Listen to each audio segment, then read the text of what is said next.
hanging in there. You're hanging in there. Absolutely. Well, that's a good thing, I guess. Start packing. Where are you going? Yeah. Keeping her alive for us.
All right, welcome everybody to the Public Service Committee meeting here Tuesday, August 26th, 2025 at 6 p.m.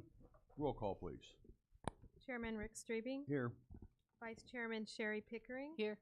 Alderman Tricia Teague. Present. Eve Ludwig. Present. Jilliel Jones. Here. Doug Arens. Present. John Cooper. Here. 7 present. 7 present, thank you. Puts us to item number 2, approval of the minutes for 7/22 of 25. I need a motion in the second. So moved. Second. Is there any questions on the minutes for 7/22? If not, all those in favor signify by saying aye. Aye. Opposed? The ayes have it, thank you. Next is approval for this evening's agenda. I'll need a motion in the second to approve, please. So moved. Second. Is there any questions on the agenda this evening? If not, all those in favor signify by saying aye. Aye. Opposed? I guess the ayes got it.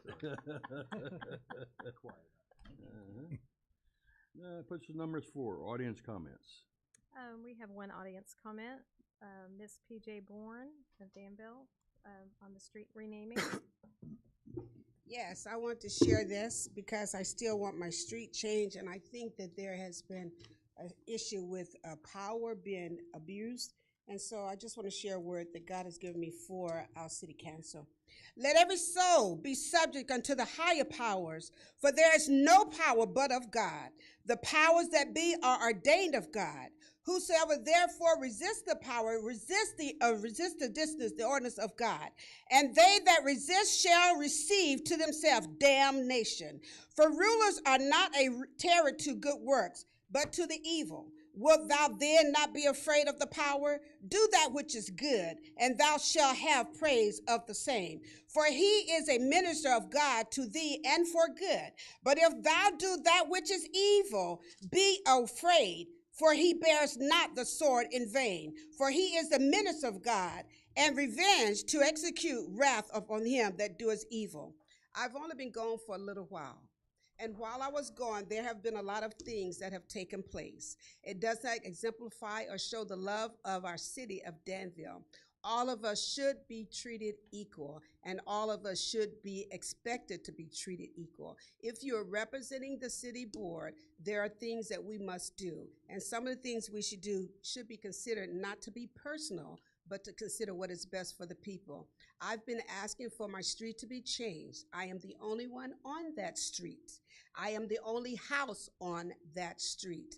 And I see that every time I come, it is said, no, no, no. So I will continue to come because God told me to come, and God is going to settle this thing. I pray that you all will consider what God has said, and it wasn't me. Thank you, Ms. Bourne. Any other audience comments? Anybody else wish to speak this evening? All right. Chairman's comments, I don't have anything this evening. Puts us to approval of the payrolls for 8/22 of 25. I'll need a motion and a second to approve. So moved. Second. Is there any questions on the payrolls? If not, roll call, please. Alderman Teague, Yes. Ludwig, Yes. Jones, Yes. Arns, Yes. Cooper, Yes. Streebing, Yes. Pickering, Yes. 7 yes. 7 yes, thank you. Puts us to item number 7, approval of vouchers payable for 8/26 of 25. I'll need a motion and a second. So moved. Second. Is there any questions or any problems that you see with the vouchers payables for 8/26/25? Yes, Ms. Teague? Couple of questions. One, I am curious about the process that we use to select vendors. Is it my time up? No. I'm curious about the process that we use to select vendors. I noticed a couple of vendors for the fall festival that I'm not sure if they are from the city of Danville. And so one of my questions is, do we seek to patronize Danville-based businesses before we go out of Danville? And the ones that I specifically noticed was the tent vendor and The bounce houses. the bounce houses, yes. I can answer that. So I'd say previously we flipped between Byerly and the tent vendor that we've chosen this time. We put together a fall festival committee this year, composed of vendors who have been with us for longer than Lindsay and I have been doing the fall festival. And we decided to go with a company that is from the Terre Haute area, only because they have a little bit higher quality tents and lighting. Last year we had a lot of vendors complain about the lighting is literally like wires hanging in the center of the tent with light bulbs in the center. These are more of the globe lights. They just look a little bit nicer. They're also about $2,000 cheaper than Byerly was. So no discredit to them. We've used them for other events like Community Day and for the Summer Luau. So that's why we chose the tent vendors. And then for the bounce houses, they'd reached out and talked to us about being part of it. And so they were a newer business and we said yes. So that was the only reason. So do we have and you might not, I don't know who has the answer to this, some sort of written policy as it relates to patronizing Danville-based businesses, or justification for not patronizing Danville-based businesses when we choose a business that is not in the city of Danville? We do not. Okay. And then my other question around the Fall Festival, was curious to know what the budgeted revenue is for the fall festival. Alyssa, I do not have that off the top of my I head. believe it's $18,000, Alderman, but I would have to verify that, of course. Okay, and we I usually break even or slightly make a little bit of money off of it by selling spots for the vendors and such. The budget for this year, for revenue was 10,000, and they've actually raised 11,006 so far. So Okay. they've surpassed their budget on revenue. they've surpassed their budget on revenue, but we also know that the tent is more than that as well. So does that mean that we're actually going to be in the red on the fall festival? Because the tent is over $12,000, if I'm not mistaken. No, you're right. It is. There's always, I mean, I'm just we, asking. yeah, we don't ever like make money on fall festival. The budget for spending is 24,000, so Okay, it's never meant to be a revenue maker, but the revenue does help us offset the cost. okay, but We- it's also then not break even. We also increased the prices this year to kind of help with that because we knew we were increasing the prices with it being the 50th anniversary. So we did increase the prices to $100 per spot instead of $75. And then our food vendors pay $290, which is pretty fair for 3 days. So we try to keep it fair so we can still have local vendors, but also make a little money back so we're not as much in the red every year. Okay, thank you. Is there any other questions on vouchers payables?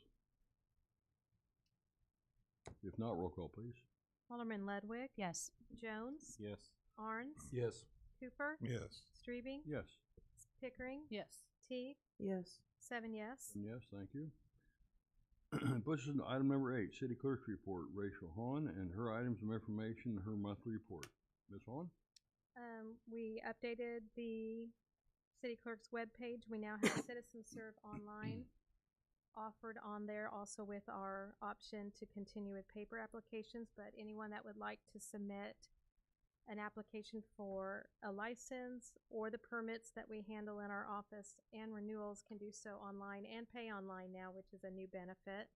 So we're excited to have that posted and start working with that. For the period of July 30th, 2025 to August 21st, we have received and worked with the other city offices on 32 FOIA requests. We have received and completed 11 permit and license applications outside of our normal licenses that we renew every year. And we've processed 10 resolutions and 3 ordinances through our city council meetings. And we did hold the records disposal shred day for the treasurers, clerks, and fire department on August 13th. And that is all I have. Anybody have any questions on the monthly report that you give us? Ms. Hahn, thank you very much. Puts us item number 9, Community Relations. Brianna Olis, Administrator. Her items of information, her monthly report. Brianna? Hi, good evening. The only 2 things I just wanted to shoot out a reminder about is first, Fall Festival is coming up quickly. We are actually completely full in our vendor tents, so we're excited. We're about a month ahead on that. That's nice to have that people are interested in being part of the Fall Festival and the city's able to support some local vendors that we have. And then the second thing is Discover Danville is our next First Fridays. That's on September 5th from 5 to 8 p.m. at Temple Plaza. We are celebrating all the cultures that make us Danville. So we'll have samples of food from different local places, including Green Island in downtown and Rich's Deluxe downtown. So you'll get a little bit of a sample of their culture. We'll also have 2 cultural dances that will be really fun. We have a new DJ that we're bringing to First Fridays. So we hope that you all can make it down and experience the fun. That's all I have. Anybody have any questions for her? Yes. We did increase the budget for this year for the Fall Festival because it's the 50th anniversary. So we've added vans this year as well as the special balloon, tethered balloon rides, which we have not had previously. Those things have substantially increased the cost compared to normal. Thank you, Rihanna. Puts us item number 10, Finance. Alyssa Sweetens, the Comptroller. She has a resolution 10A, approving a sublease for operations and maintenance of the public safety building between the City of Danville, County of Vermilion, and the Danville Public Building Commission. I make the motion to approve and dispense with the reading and ask for approval. I'll need a second, please. Second. Is there any questions on 10A's resolution? Yes, Ms. T. The resolution mentions a bond payment. It says that we're not responsible, or it mentions it. I was curious as to know who is responsible for the bond payments. It says that we're not responsible currently, so I didn't know if it was us or the county or the commission. You may recall, Alderman, that a few years ago that we paid off our portion of the bond early so that we did to save ourselves a couple $100,000. So they are responsible for the outstanding remainder. Okay. And then my second question was, it talked about this being a sublease. So I'm just curious as to why there are subleases considering that it is a 20-year term. I couldn't speak with absolute certainty, but I believe it's because there are multiple entities that are leasing the facility. So each one of those is considered a sublease because we do a portion of the building. And then there are also some joint portions as well. I don't know, Chief, if you or Alyssa could. Sorry, repeat that question. I was right there. I'm curious to know why there is a sublease when the original lease is a 20-year term that started in 2016. I do not know that answer. Could we possibly have somebody research and have an answer next week before when we go to full council? Absolutely. Thank you.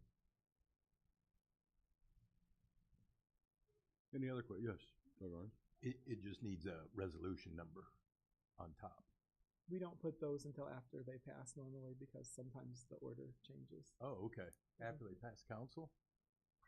Is that, Rachel? Yeah, that we number them after full council. Oh, really? Okay. Hadn't noticed that. Thank you. Any other questions on this ordinance? If not, roll call, please. Alderman Jones, Yes. Arns, Yes. Cooper, Yes. Strebing, Yes. Pickering, Yes. Teague, Yes. Ludwig. Yes. 7 yes. 7 yes, thank you. Puts us to the comptroller's items of information, for fiscal year 2025 and 26 cash flow and budget performance report, July risk management monthly report, and personnel monthly report. Ms. Sweeten? Were there any questions on either of those reports? Yes, Ms. T. Oh, I gotta get there. Okay. Okay.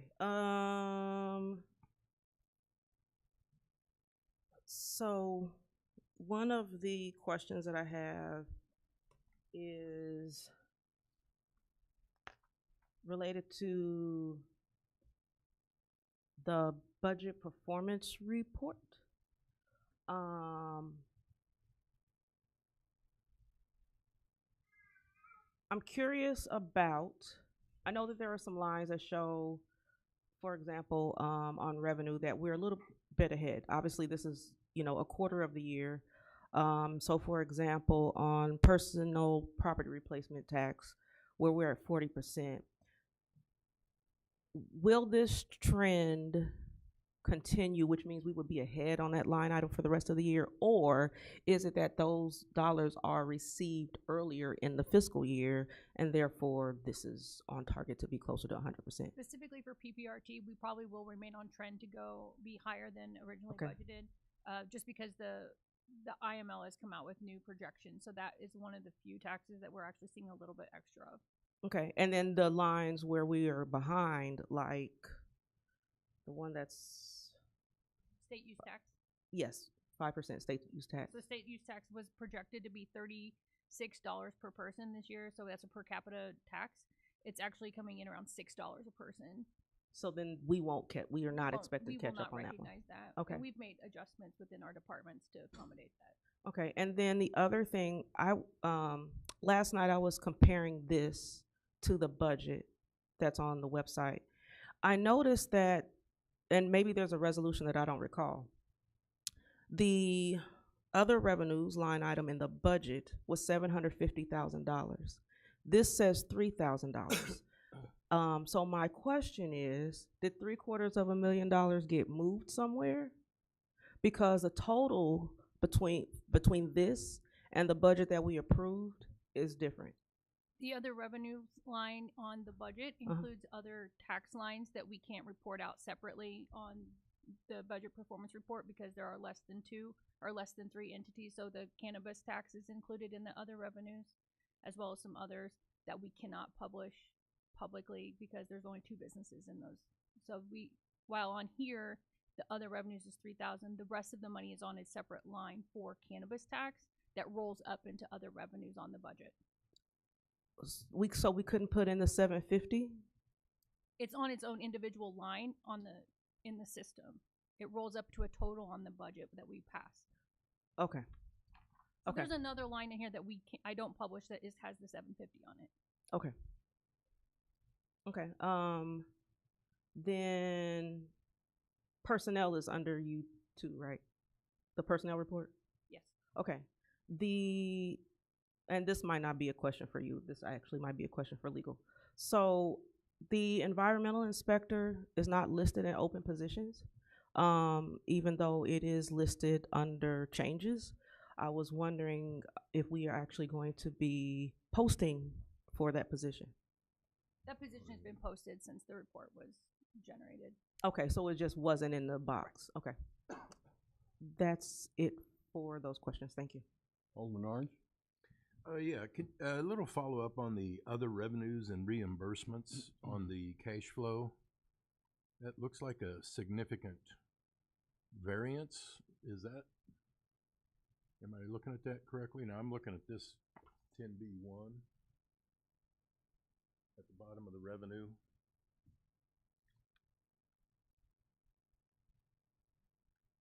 If I read it correctly, it shows a budget of 1.7 million and a projection of 948.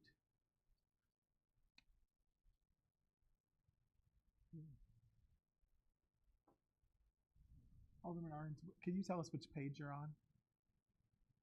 This is 10B1. No, I know that, but I'm saying the page number. There are page numbers on the report. when it printed. Oh, it okay, didn't so, print it, it cuts off. Oh. I found where you're at. Well, I'm sorry, what was the question? Well, there's a almost $800,000 variance there. What is that? I will have to get back to you. I'll pull up all the details, so just give me a second. Okay. Well, you can follow up. Okay. And then I did have one other question on the personnel report. It's showing 52 in fire, and it's been showing 50, but I think our budget shows 47. I didn't know what that was. Yeah, so currently we have a couple people that are hired to replace upcoming retirements that are coming. So we kind of ahead to get them through academy so that they're ready to start by the time. That allows us to forego a substantial amount of overtime expense, which I know has been of great concern to me and you and a number of us in the community. So contractually, are the new hires considered qualified for minimum manning before their training is completed? Once they complete fire academy, they are contractually, yeah. Okay. And then, so are we anticipating 5 retirements? Is that? No, you have 45 normal suppression, then you have 4 staff positions. Oh, okay. So then there's me, administrator, training officer, and then the fire inspector, and then so we're just slightly above that to get back to the 2 that are going to retire in the fall. Okay. So we're not counting those are not counted towards minimum manning then? No. Okay. Thank you. Any other questions for Ms. Wheaton? All right, thank you, Ms. Wheaton. Thank you. What's this, item number 11? Under fire, Aaron Marcotte, fire chief, his item information and his monthly status report. Chief? Yep, you'll have the report. Do you have any questions regarding the report itself? Anything for the chief? No? The personnel you're talking about, we hired this Monday. We have Anna Ames and Dawson Cade. They started Monday. They'll be heading to academy on September 8th. That's for the imposing retirements that are coming this fall. We got one in September and one in November. So we have that going on this week. I did bring 2 individuals you can see in the back with me that I wanted to recognize special tonight. Lieutenant David Jones, if you want to stand and be acknowledged. Lieutenant Jones led all the spec writing, all the 3 apparatus that we purchased. So he's been taking trips out of town, and I appreciate Penny too for all that patience with that. But he's the one that coordinates with the vendors and the buyers, and so his phone never stops ringing. And he gets, to this day, all the complaints and things that are still wrong. So What I gave both these individuals tonight was what's called, we have an administrative commendation for bringing great efficiency or doing projects above and beyond what normally anybody would do for the department. And these two both have done that. So David Jones is being recognized for the fire apparatus project that he led. He'll tell you he had a team of people that also helped him, but he far and away handles most of that business. So thank you, Dave. And I have an accommodation that they'll get to wear. If you can see his bar, he'll get to wear an accommodation on his bar and things like that. So he's receiving the second one we've ever issued from the fire department on that. So the next individual is firefighter Devin Heinrichs. Devin is responsible for our first two software. So again, he did all the research, contacted all the companies, the vendors, helped get quotes, and then has been since then this summer doing nothing but inputting data into the system, which is very tedious, very kind of boring work. And again, not getting a whole lot of thank yous for it except from us because we do appreciate it. And now that guys are starting to see how much better the system's working, we're able to track exposures now. We're able to do payroll. We're able to request time off. That's cut that down by hours. And it's also made a payroll process a lot simpler.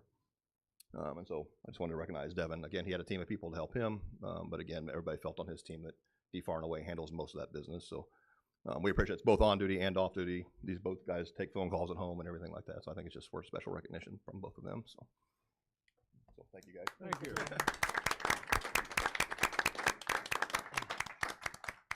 And one more thing to share about the first due. So one of the things we got with that was what's called Community Connect. We're going to launch it here on our social media pages the next few days, and we'll have Brianna's help to get it launched. But Community Connect, basically, you can see it here. You can go to this. It'll link you to this page. You can kind of scroll down if you're a resident or a business owner. It gives you the ability to put in information about your home or your business if you want. It'd be great for rental registrations because oftentimes when we find out in the middle of the night is we don't know who owns the property. Also, if your alarm's going off and we don't have a key and we don't have a thing, it could prevent us from breaking a door down if we can able to get a hold of you. So the information that people can put into that system, we don't see until the moment they have an alarm. It's how it's protected. So it'll only pop up on our screen if we're responding to that address and that location. So the stuff, the kind of information you can put in is if you click on a resident, I signed up earlier today. So you can just go through and put in the info that you want to put in, share. So say you have someone that has disability hearing or something like that, and you want us to know that when we're responding, you can put that information in there. Some people have certain medical conditions that require certain care, so you can put that information in there that'll come to us only again when you're being dispatched to that location. You can also request a smoke alarm through there. We hope to add some other things in the future like fireworks permits and some other things that'll make it simpler. But yeah, so whatever information you put in, we can come to us during an emergency. And that's just kind of one of the features we have. That main screen, when you go, you get a little message from me. There's a video that explains it to the public. I started to play it here, but the audio doesn't come through. So, but you can watch just a real quick 1 minute video on how it works. And then as you go down here, the link will also take you to the fire department page, and so it links back to our thing. So one of the things that I love about it that the chief and the team showed me is that you can also list your family members and your pets in there. So let's say someone says, I have a child, I have a daughter. Well, where is that child? We've got 5 of y'all out, but not everyone. What's going on? Same thing with your pets as well. And David would know this better, but essentially, like if you move, it's going to send you some reminders. Our understanding is it doesn't send you a lot of reminders. It doesn't bug you a lot, but it's going to periodically check in with you to say, has this changed? And then if you don't respond or you don't continue, then it'll just kind of kill that information from the system. So that helps the firefighters know that they're not looking for 5 kids who aren't there anymore, or whatever, from a home or something like that. So we'll make that available on our social media, the links and things like that. Yes. This might be an IT question. Can information, at least as it relates to rental registrations, be connected into that for all of the rental properties that we have around town? I can ask Adam. Okay. And find out. Okay, thank you. Yeah. And the reason why I ask is because for people who own rental properties, wanting to know who's the owner of the property, and not just the inhabitants of a property, we already have that information, and our landlords are supposed to be updating it annually. So it seems to me to be double work for them to send information to legal and then and then also do information at the fire department when we already have the information. But obviously the systems have to talk to each other. We can look into that. Okay, thank you. Other than that, that's all I have. If there's any questions. Anybody got anything for the chief? Thank you, Chief. Puts us item number 12, Human Relations. Tasha Davis, Administrator, her items of information, and her monthly status report. Mayor? Oh, here she is. Ms. Davis had some items to Oh, take care of. So okay. she's Anybody have any questions for Ms. Davis? On her report, or, yes? I don't have a question specifically for Ms. Davis, but I have a question, I guess, just in general as it relates to the open complaints that were left open when Ms. Finch left. I went back and looked at what I believe was her last report, which would have been from January. And at that time, there were 19 complaints. And on that report, it appeared that 11 of those were closed, which meant 8 complaints were still open. So I imagine they were left to Ms. Davis, or they were being handled by some other department in the city and not necessarily being reported. So I'm just wondering what happened to those complaints. I'll have to follow up with both divisions and get back with you. Okay. No questions for you this evening, Ms. No Davis? questions? No? Okay. Thank you very much. Alrighty, thank you. What's this item number 13, Information Technology. Agnel De Silva is the Chief Technology Officer. 13A's resolution authorizing a 3-year agreement with Kaseya for networking equipment purchases. I'll make the motion to approve and dispense with the reading and ask for approval. I'll need a second, please. Second. Is there any questions on 13A's resolution? If not, roll call, please. Alderman Arns. Yes. Cooper. Yes. Streebing. Yes. Pickering. Yes. Teague. Yes. Ludwig. Yes. Jones. Yes. 7 yes. 7 yes, thank you. Puts us 13B and 13B1, items of information and Agnell's monthly report. Anybody got any questions on either one of those two? Agnell, you have anything? No, that's That's it? Yeah, but I just Agnell want to say, continues to save us money all Oh, the I- time. I know. mean, just the other day, just today, he showed me a check that they received from outdated phones, so we were able to. So I just appreciate the way he continues to work hard for the city and our citizens to save money.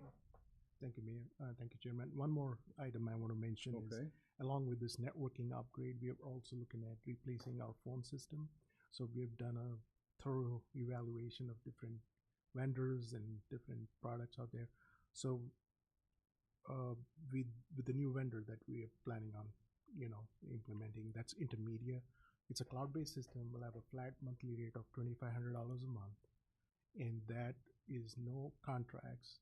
It's financially backed SLAs. So that means the guarantee, and then we are not tied into their contracts. A lot of the things we're seeing with other municipalities is they go with these cloud-based phone systems and they're locked in with the contracts and things don't work and they're stuck and they have to pay that money.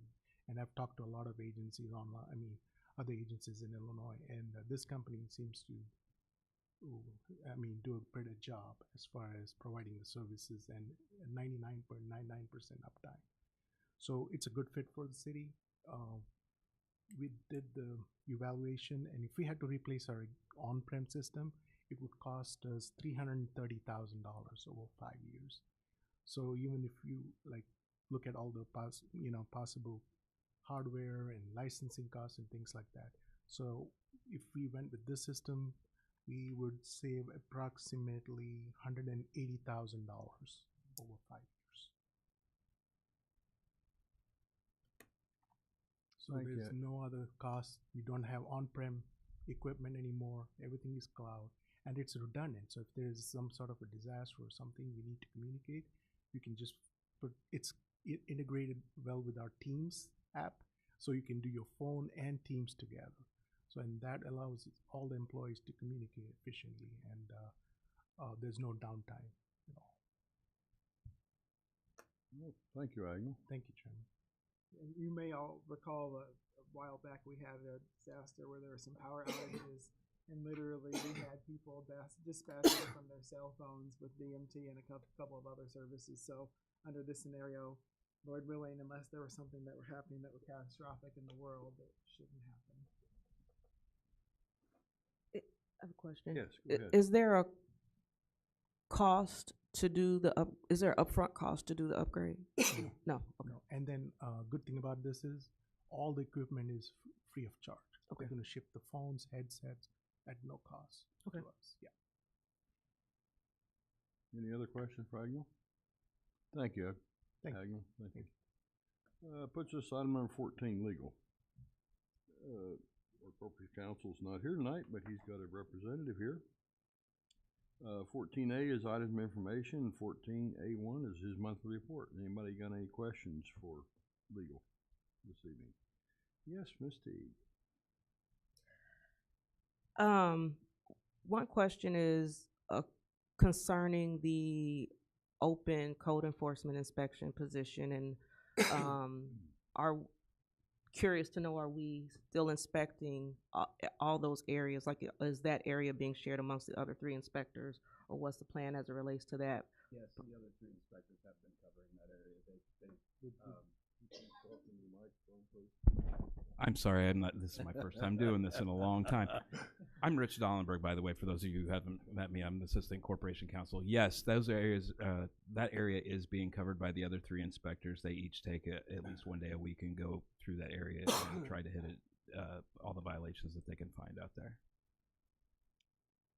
Okay, and then my other question is concerning rental inspections.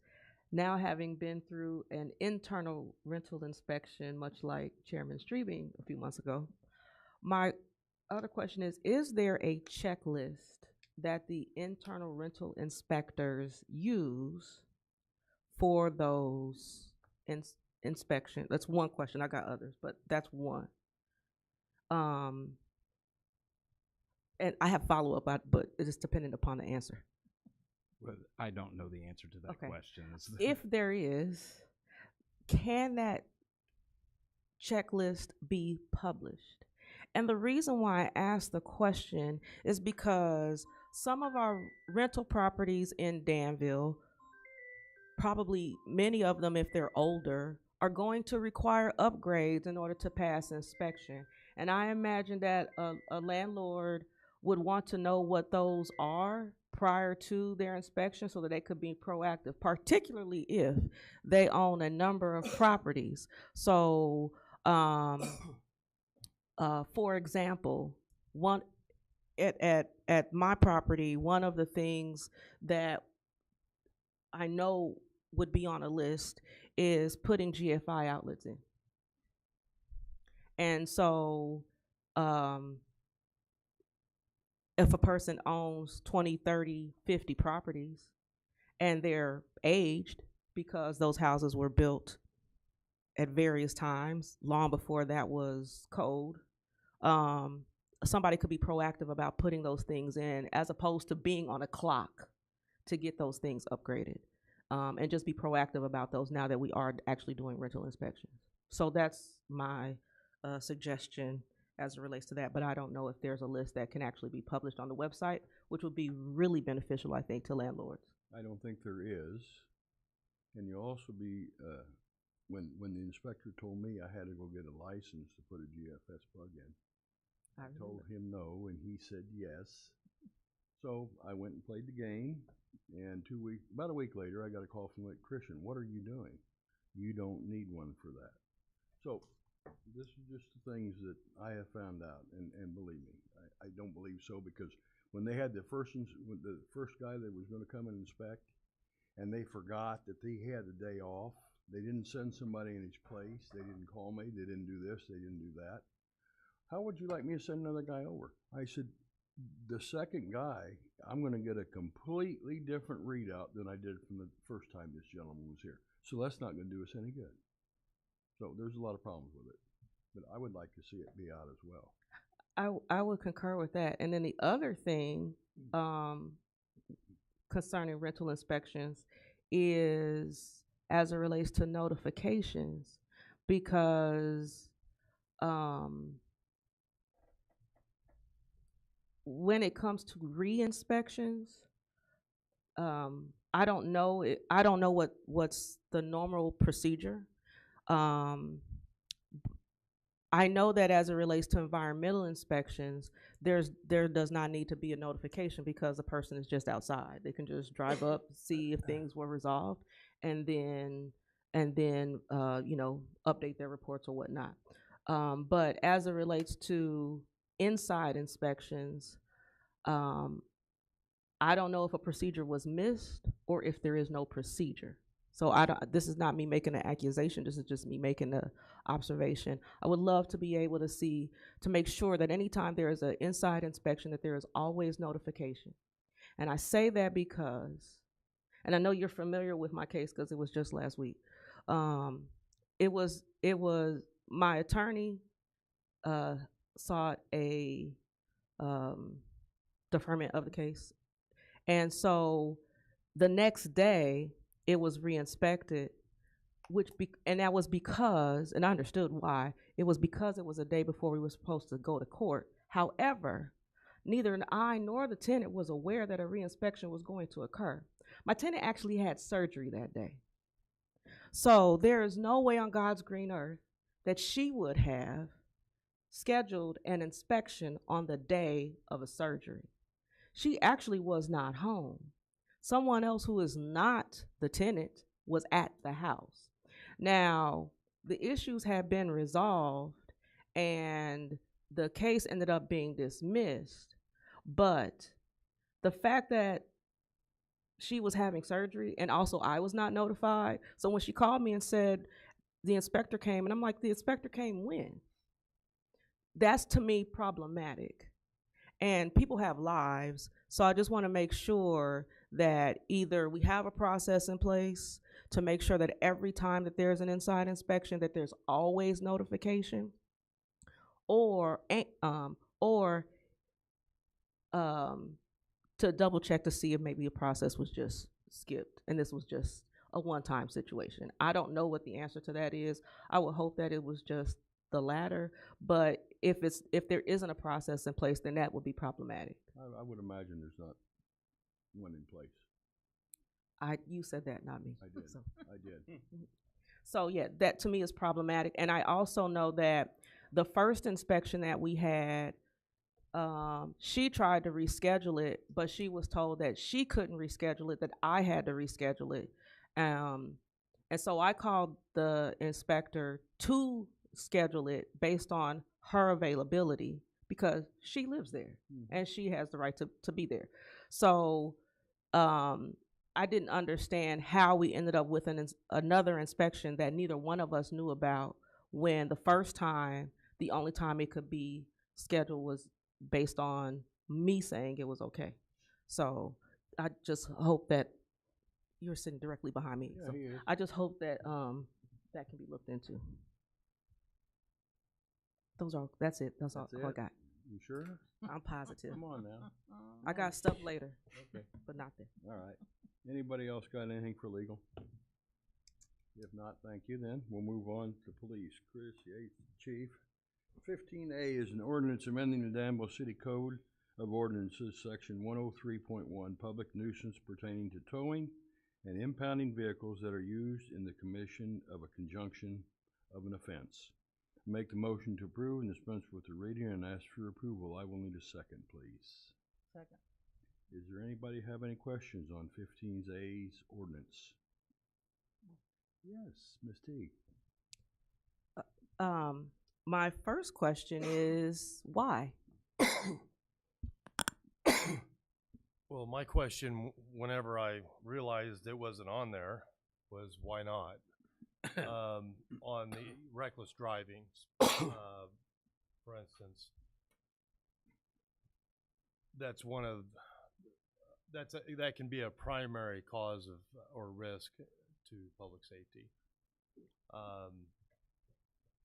Put yourself an example of large crowd of people, say Labor Day parade, and someone flies through the middle of it because they get frustrated because of the barricades, and they put a lot of people at risk.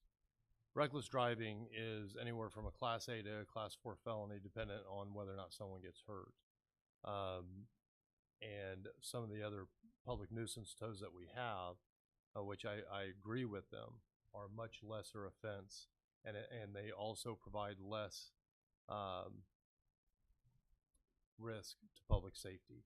So this was something that we just ran into the other day, and I remember whenever I was an officer, a sergeant, a commander, and I always asked myself, why don't we have that? Because these are things that are so, very risky. And it came up again, and I'm thinking to myself, why don't we have that? And I'm like, well, oops, I'm the chief. That's where it should start. And that came up from the officers all the way up. And that's why reckless driving was brought into it. The retail theft, the majority of the major losses and leakages that we have, it requires a vehicle in conjunction to facilitate that crime. Some of the large losses that we have at, like, say, our hardware stores, they load up their truck, they leave.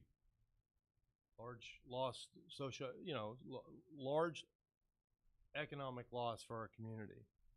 And we'll arrest them, we'll get them charged, but then they'll get released and we'll pick them up. And what's odd is that we usually put out the vehicle description because they used it 3 days prior, and we pick it up. Again, they get released. A week later, well, he's driving that red pickup or that blue sedan or whatever it is. I think it would be appropriate to interrupt their means to do it, to try to prevent it from happening again, or at least they'll have to look for a new vehicle to do it. Sooner or later, they'll run out. That's why I have it. Okay. One question that I have specifically as it relates to retail theft.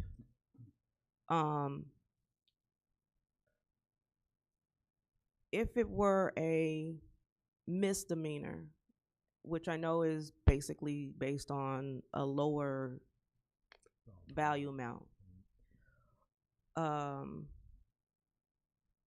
would this apply there? So let's say a parent is with their kid who stole a pack of gum, which obviously falls under, I understand that that's not what we would do and that's not the intent, but I'm saying, could this technically apply? No, because it's got to be something that is used as a tool of the offense. And a parent taking their child to the store with no intentions of committing that themselves, and a child stole a candy bar. They get in the car, well, we're not going to tow that car for that because the child, one, may not even be legally culpable or held responsible, and the parent had no, or the driver had no part of it. Now, if the parent drives, and I'd like to think that this is unreasonable, and they have the child steal quite a bit of merchandise, and it's merchandise that would serve no purpose to a child, then we could articulate, yes, if that parent is using that child and the vehicle as a tool to commit that offense, yes, we could articulate to where we tow it. But those would be the exceptions. And I think that the purpose of it is to take a proactive stance against those that victimize our retailers to a point of surrender, and this would be another tool. Could this be modified to say commits a felony as opposed to any violation? I think when we get to that, because I believe a retail theft, it may have changed to anything. I think it's $300. $300 or $500. It's something around there. There's a lot of under $300 purchases because a lot of the thefts. So I think that it's the spirit of how this is, set in place is not to get those that are those lesser offenses. And I agree that we definitely, definitely need to crack down on theft rings and those types of things, and people who will go into a store, grab a bunch of stuff, and walk out, without fear of anything, because we know that stores don't have the anti-theft staff anymore, and they don't chase people down like they used to back in the 90s. But I could see a possibility, I just feel like the way that it is written, because it says commits a violation, that a small violation could end up with someone's car being towed. And we're talking, and what the type of situations that you're talking about to me sound like the felony rings, like the people who are repeat offenders, who are gonna go in, and there's scofflaws, and some 16-year-old kid who made a mistake should be punished, and would be punished if they got caught anyway. But should the car get towed? That part, that just seems A lot of kind that far. has to do with just discretionary actions by law enforcement. It's just like speeding 1 over or 5 over the speed limit. It's still a violation, but the likelihood of an officer taking the discretion to write you a citation to 1 to 5 over is very unlikely. The problem is like $300 is still a lot for a lot of your smaller retailers. And if you had somebody that goes in with the intent to steal, or to, if you go into a place with the intent to steal or to commit a theft, it's actually a burglary. But that can be quite impactful. I don't think, and officers are not going to be towing vehicles for, it's not a mandate, it's a tool. And I've seen it more times than not where officers have been called in for not observing the public nuisance tow for other things out of empathy for the person's situation than ever that towing it in the opposite direction. So I think that we have to be really careful with what we say is not as impactful, because that's often from the perception or the perspective of the person being victimized. So that would be my argument for that. But I think that discretionary utilization of this ordinance, as it's already being used almost too much from certain perspectives of not towing for public nuisance tow. Like loud noise, someone bumping their stereo too loud. Very seldom do you see a tow for that. And to some people, that's very annoying. But officers still use discretion because they just do. Any other questions? Yes, Ms. Ludwig. I just want to suggest a small change to section 103.0114. At the very end, after the word reckless driving should be a period and not a semicolon and an and. No, I'm just kidding. Oh. I'm just playing. Yeah, no, I agree. Thank you. Anything else? Where's that at? It's at the very end of At 14. the very end, 14. A14. A14. Nope, I wrote that. 1 through 15 have a period and not a. No, you're absolutely right. Thank you for pointing that out. Is there anything else on 15A's ordinance? If not, roll call, please. Alderman Cooper, I sort of have the same concerns Trish has, but I'm going to be a no for now, and that could probably change. Strebe, No. Yes. Pickering, Yes. Keith, Abstain. I need to think about it more. Ludwig, Yes. Jones, I want to abstain too. Arns, Yes. 3 yes. Yes, it'll go to, full council with no backing from us, so. Puts us to 15B. We have a resolution amending police secured funds 606 to be made available for command staff training. I make the motion to approve and dispense with the reading and ask for your approval. I'll need a second, please. Second. Is there any questions on 15B's resolution? If not, roll call, please. Vice Chairman Pickering, Yes. Alderman Teague, Yes. Ludwig, Yes. Jones, Yes. Barnes, Yes. Cooper, Yes. Strubing, Yes. 7 yes. Yes, thank you. 15C, we have a resolution approving a memorandum of understanding between the Danville Police Department, Chris Healthy and Aging, and Collaborative Partners. I make the motion to approve and dispense with the reading and ask for approval. I'll need a second, please. Second. Is there any questions on 15C's resolution? If not, roll call, please.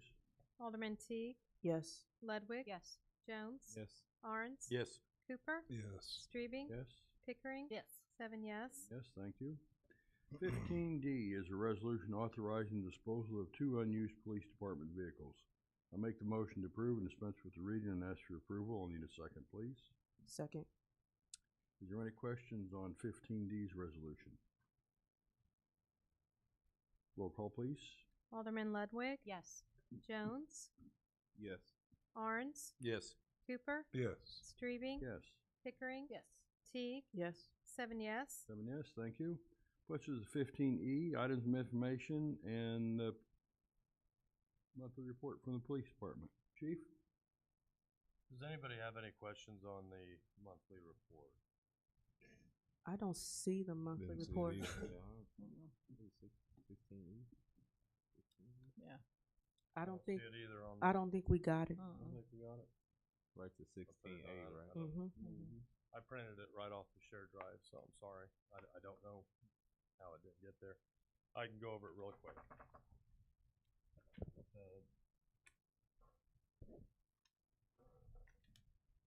You make sure you send this Yeah. by next week to everybody. I'm sure why it didn't make it over there. Maybe we could just go over it at full council next week. We could go over it full council. Yeah. Go ahead and send it to us again, chief, and then we'll. Okay, we'll do. I don't know. I'm not for sure how this happened. And I'm fine with leaving it at that if you guys are.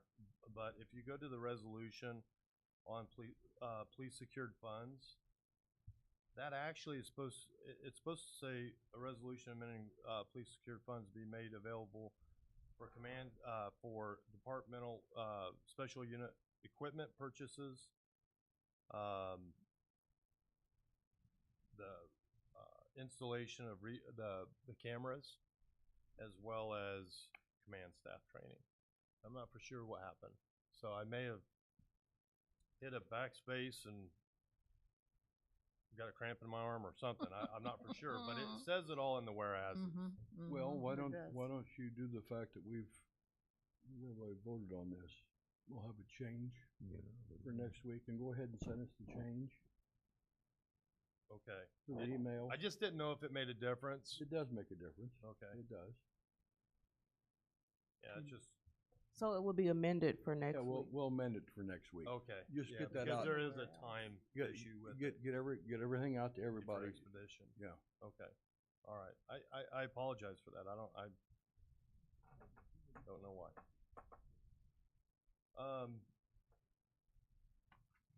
Other department news real quick.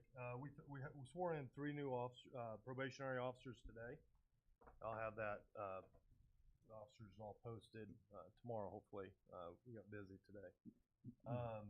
We have 5 that graduated last Thursday from Police Training Institute, and they're in their first week of training.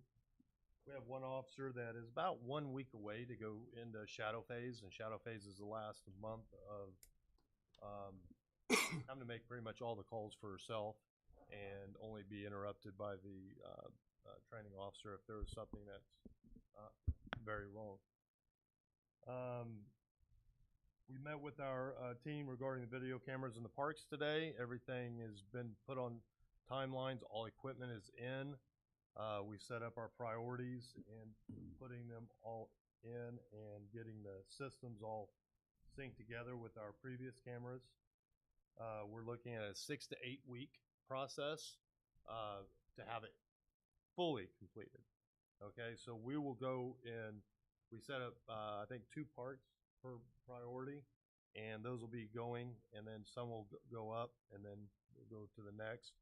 So we could have stuff operational very quickly, but we hope to have the entire process done in 6 to 8 weeks.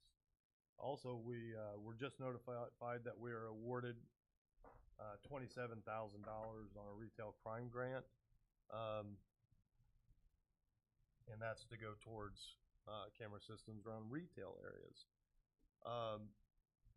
And this goes back sort of to the why on the public nuisance though, is Danville and Vermilion County has been identified as an area that suffers from retail theft disproportionately to other communities. If you look at our uniform crime report numbers, now we are not going by uniform crime report numbers anymore as far as a city, because we switched that over to NIBRS, if you remember. Very boring discussion. However, if we still use UCR as that baseline to where we've improved or we need to improve from step to step, UCR and the crime rate for Danville gets, remember, it's quantitative to the point where crime rate, if it's a misdemeanor or a felony, or if it's a sexual assault versus a theft, when you look at the overall numbers of victimization per rate per capita, they all qualify as a single unit to raise those rates. Okay? And Danville has been identified as that being one of their primary drivers of this negative attention that we get when it comes to crime rate, overall crime rate, not violent crime rate. So, you know, we need to do something about it. And that's why I come to you with different ways of proactively tackling that. Because we can say, well, we need more security at stores. Well, stores would like to do that, but they can't afford it because so many of them are running close to baseline because people keep stealing from them, especially our small businesses. And the small non-box store businesses, non-corporate businesses, the ones that our community members are taking their life savings and starting at risk. So that's it. Any questions on any of that? I can't think of anything else new. Thank you, Chief. Okay, it puts us to 16, item 16, Treasurer's Report. Chris Herron, the Treasurer. Treasury Report, Bank Reconciliation, and his items of information. Thank you, Chairman. I've attached the bank rec tracker as my report. We are caught up through July of 2025 on all of our accounts, but still we are working on the March and April of 25, the general and utility accounts. The new utility account started midway through February. There's many components to the utility account, and the dollars were being deposited into both general and utilities accounts during those months of February and March and April. Our goal is to have all the bugs worked out by the end of the fiscal year 25, which was April, and start the new fiscal year 26, which is May, with clean statements. We should have both March and April Treasurer's financial reports next council meeting in September. The reconciliation should start to flow much smoother starting May and June of 2025. Questions? Any questions? Yes. So to clarify, you're saying utility deposits were being made in both general and utility accounts? Yes. Okay. Another question unrelated to that is, what's the rate of return that we're getting on all of our accounts? Do you know offhand? Yes. On the ones that we're allowed to get a return, it's currently at 4.4%. Okay. So are we in the Illinois funds, or we're getting that from our local banks? That's from our local bank. Okay. Thank you. Mm-hmm. I know we talked about this fire thing and putting everything, so this is all gonna be its own separate category. I thought you were taking care of that ahead of time. Can you repeat that? On the power bills and everything, utility bills, you were gonna put them in their own certain category. Chairman, they are starting May of this year. Okay, And that's what. okay. No, February, Oh, you mean As of the, February, we put the utility deposits went into their own account. okay. But because there are several ways people can pay their bill, Yeah. all the money fell to that account at the same time. So maybe credit cards were a little bit later than paper deposits or online payments. So that's the reason why it's still held It up. took a little bit to trickle yeah, out. it's clunky. Okay, And February was a little easier because there was only half of the month it was being done. But March and April, it got really clunky. And so actually, the March one was finished today for utilities, but not general yet. But all the money had to be transferred out of general and transferred into utilities. There just had to be a lot to be done. But once May hits, it's, I believe, if I'm not mistaken, I think by the time May hit, all deposits were put into the utility account. So it's going to go very smooth after that, is what we're hoping. well, I'm gonna thank you again for all you guys have done, because I'm telling you what, we had a mess, and now it's all cleaned up, so thank you again. We're really close. We're really excited about it. Thank you. Anybody else have any questions for Chris? Thank you, sir. I don't think there's an item, we don't need closed session this evening. Items of information or committee members' comments. Anybody have anything? I'd like to answer the question about the sublease. I was able to find out what that is. So, per the Public Building Commission Act, the PSB is owned by the commission. We are a leasee of the building, therefore we cannot also be a leasee of operations and maintenance costs. So it's a sublease for us to pay our portion, which is for maintenance and operation costs, not for actual tenancy. Okay, thank you. Anybody have any comments? Item of information? If not, taking care of everything we had on the agenda, I will have somebody make a motion in a second for adjournment. So, second. All those in favor? Aye. Signify by aye. Opposed? We are adjourned. Thank you.